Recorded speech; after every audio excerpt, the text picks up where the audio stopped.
Professor Upham especially liked Arthur Gilman's demonstration of the kinship of higher mathematics to certain phases of magical law transmitted down the ages from an ineffable antiquity, human or pre-human, whose knowledge of the cosmos and its laws was greater than ours. Around the 1st of April, Gilman worried considerably because his slow fever did not abate. He was also troubled by what some of his fellow lodgers said about his sleepwalking.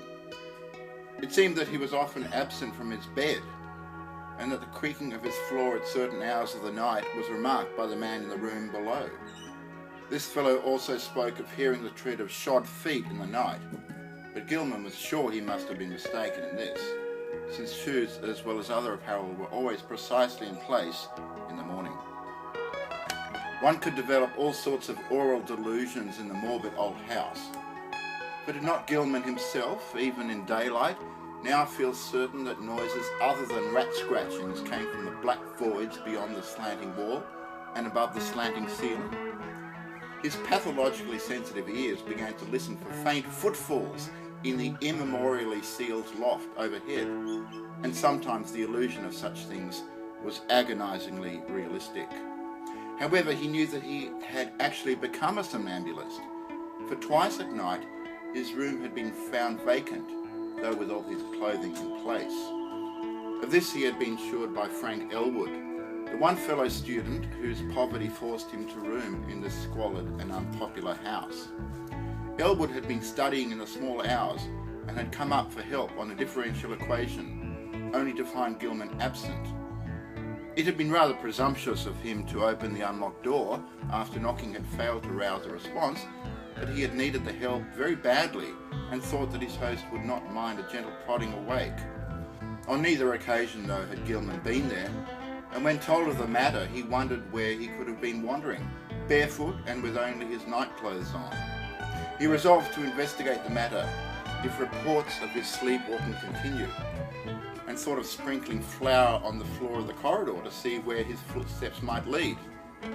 The door was the only conceivable egress, for there was no possible foothold outside the narrow window. As April advanced, Gilman's fever-sharpened ears were disturbed by the whining prayers of a superstitious loom fixer named Joe Mazurowicz, who had a room on the ground floor. Mazurowicz had told long, rambling stories about the ghost of old Keziah and the furry, sharp-fanged nuzzling thing, and has said he was so badly haunted at times that only his silver crucifix given for the purpose by Father Iwanicki of St. Stanislaus Church could bring him relief. Now he was praying because the witch's Sabbath was drawing near.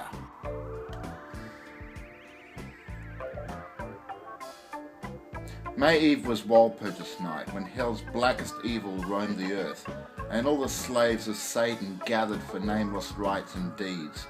It was always a very bad time in Arkham, even though the fine folks up in Miskatonic and High and Salton Streets pretended to know nothing about it.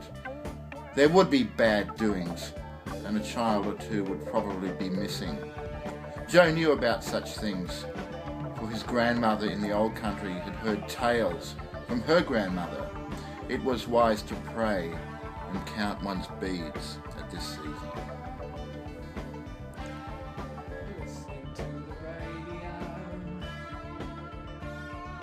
Inspiration starts to flow.